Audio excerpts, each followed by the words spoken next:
ఈ నాన్ వేసిన అసలు ఆ పేరేంటిది?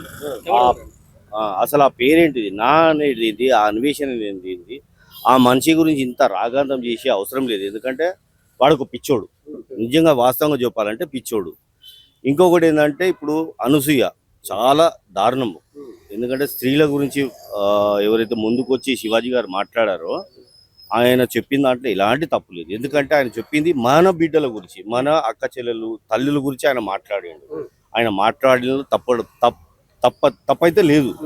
కానీ అనసూయ గారు ఇక్కడ కుక్క ఎవరు అంటే నేను నన్నన్నరా అన్నట్టు అయిపోయింది.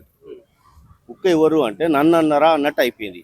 ఆవిడ ఏం చేయాలి ఇప్పుడు? ఈ రాగాంతం అంతా బంద్ చేయాలంటే ఒక ప్రజా వేదికను లేకపోతే ఏదైనా మీలాంటి వాళ్ళని పిలిచి మీడియాని పిలిచి క్షమాపణ కోరుకుంటే ఆమె కూడా మంచిది. ఎందుకంటే అనవసరంగా ఒక స్త్రీ గురించి చాలా మంది లేనిపోని మాటలు అవసరమా?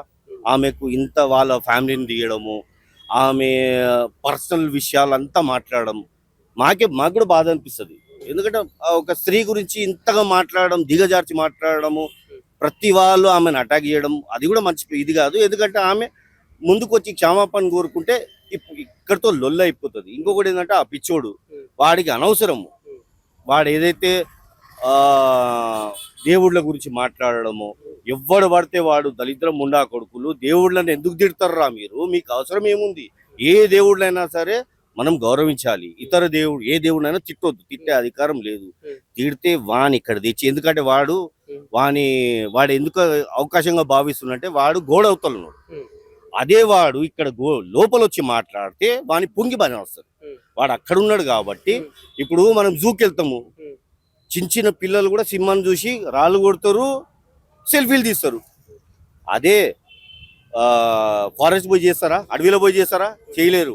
ఆడు చేసే పనులు కూడా ఇవే. బస్ అదే నీకు దమ్ముంటే ఇక్కడ వచ్చి 2 మాట మాట్లాడరా పోయి, 2 నిమిషం ఉండవు.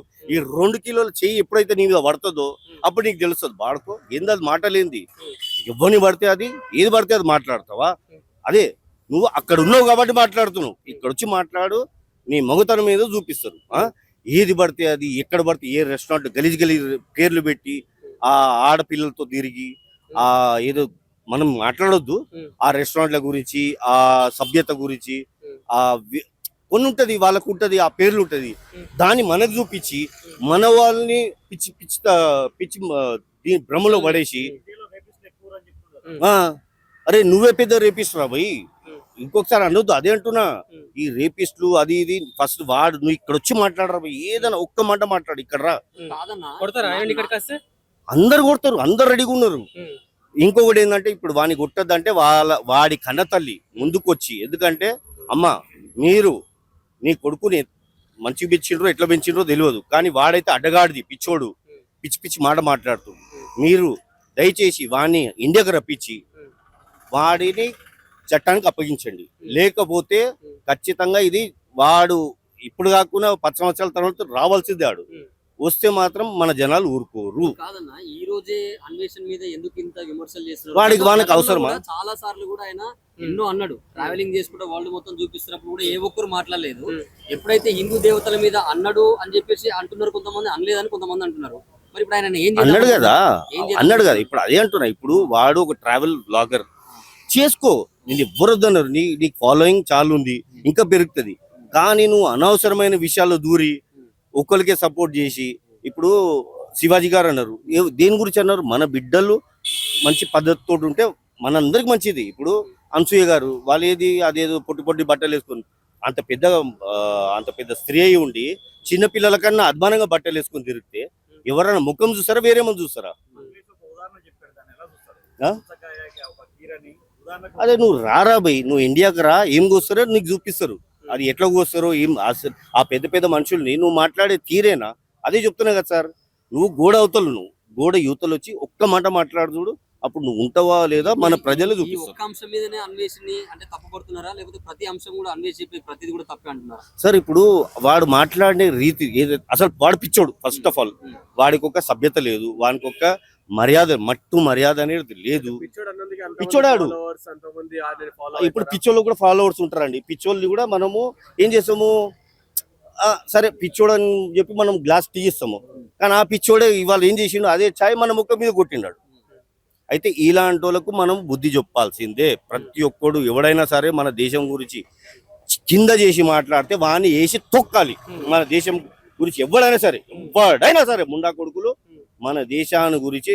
ఇప్పుడు బంగ్లాదేశ్ లో ఏం జరుగుతుంది, వాళ్ళు తిడుతుండ్రు, ఫక్ ఇండియా అంటుండ్రు. దమ్ముందారా ఎవరికైనా దమ్ముందా మాట్లాడడానికి? ఎందుకు బయటకు వస్తలేరు అంటే ఈ పిచ్చోని పెట్టుకొని దాన్ని రాగాంతం చేస్తారు, కానీ వాళ్ళ గురించి మాట్లాడరా? అయితే ప్రతి ఒక్కడు ఎవడైనా సరే మన దేశాన్ని కింద దిగజారిస్తే మాత్రం ఊరుకోవద్దు. నేను ఒక్కనే కాదు, ఇది అందరి బాధ్యత.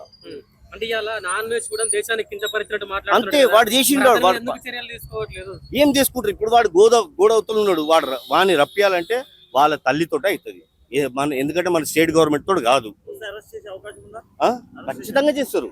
వాడు రావడము 2 నిమిషం ఇండియాను కాదు, ఇండియాలో ఏ మూలకు వచ్చినా వాడిని అరెస్ట్ చేయాల్సిందే. చేస్తారు, ఖచ్చితంగా అరెస్ట్ చేస్తారు. అరెస్ట్ చేసి వాడిని లోపలేయాలి. వాడిని చూసి ఇంకొకడు మళ్ళీ ఇంకొక పిచ్చి నాన్ వెజ్ లాగా మారకూడదు. ఇది నా రిక్వెస్ట్. అంటే చాలా రోజులు అవుతుంది కదా ఈ అంశం తెర మీదకి రాబట్టి. 10 రోజులు దాటింది. ఇప్పటిదాకా కూడా తీసుకొస్తలేరు కదా. తీసుకొస్తలేరంటే ఇప్పుడు ఇతర దేశాల్లో ఉన్న చాలా మందిని కూడా దేశానికి ఇప్పుడు విజయ మాల్యా ఉన్నాడు. ఇప్పుడు ఆయనను తీసుకుని రానికే చెమటలు వస్తుంది. ఇది ఎట్లా అంటే వాడు రప్పియాలంటే వాళ్ళ తల్లితోటే అవుతుంది. వాళ్ళ తల్లే ఏదో ఒకటి చేసి వాడిని రప్పించి చట్టానికి అప్పగించాలి. చెప్తున్నా, ఇప్పుడు విజయ మాల్యానే రప్పించలేకపోతున్నారు. ఈ వీడు ఏం చేసిండని చెప్పి ఏమనంటే వాక్ స్వాతంత్రం అంటారు. బస్ ఆ ఒకటే పట్టుకుంటాడు. దాని గురించే వాడు పిచ్చి వ్యాఖ్యలు చేస్తుండు, పిచ్చి మాటలు మాట్లాడేస్తుండు. సో ఏ మతం గురించి అయినా అట్లా మాట్లాడడం కరెక్టేనా అసలు? తొక్కాలి. ఎవడైనా సరే ఏ దేవుళ్ళ జోలికి వస్తే మాత్రం ఎవడైనా సరే తొక్కాలి. మరి పిచ్చోడు అంటున్నారు, మరి అట్లాంటి ఆయన పట్టించుకోకుండా అయిపోతుంది కదా. పిచ్చోడే అంటున్నారు కదా, మరి అట్లాంటప్పుడు ఆయన ఎందుకు ఇంత పెద్దగా చూపించాల్సిన అవసరం లేదు కదా? అదే అంటున్నా. ఇప్పుడు వాడు ఏం చేసిండు, వానికి బల్బు పెరిగింది. ఒకప్పుడు ఏదో చిన్న బ్లాగర్ గా స్టార్ట్ అయ్యి వాడేమైండు, వాని ఫాలోవర్ పెరిగే కొద్దీ వానిలో ఆ పిచ్చితనం పెరిగిపోయింది, ముదిరిపోయింది. నన్ను ఎవడేం బీకలేడు, నన్ను ఎవడేం చేయలేడు. గోడవతలుండి ఏదేదో మన దేశాన్ని మీద దుమ్మెత్తి పోస్తుంది. ఈ చోటి దుమ్మెత్తి పోసేటోని ఎవడో ఒకడు, లేకపోతే ఎవడన్నా కంబోడియా బోర్డర్ పోయి అందరం చందేసి వాడిని పంపించి వాడిని కాలు ఎరగొట్టిద్దాం. అదనే చేయాలి. ఎవరు చేయరండి, చాలా మంది చేస్తున్నారు. వాళ్ళు కూడా పిచ్చోళ్ళే, వాళ్ళు కూడా వాళ్ళ సొంటోళ్ళే. వాడిని సపోర్ట్ చేసేవాడు ఏమండి అదే అంటున్నా కదా. అసలు వాడిని సపోర్ట్ చేసేటోడు లేడు ఇప్పుడు, ఒకప్పుడు చేసేటోడు. ఇప్పుడు మనం కూడా ఏం చేస్తాము, వాని ఫాలోవర్ కాను, కానీ ఏదో మన ఫోన్లో వస్తుంది గర్జితం రేఖ 2-3 చూస్తాము. ఆ మాటలే పిచ్చిగుంటది. ఆ మాటలు అర్థమవుతుందా మంది? ఏదో చిన్న పోరోడు ఏదో ఆ గ్యాస్ ఎట్లుంటది పనికిరాని మాట మాట్లాడతాడు.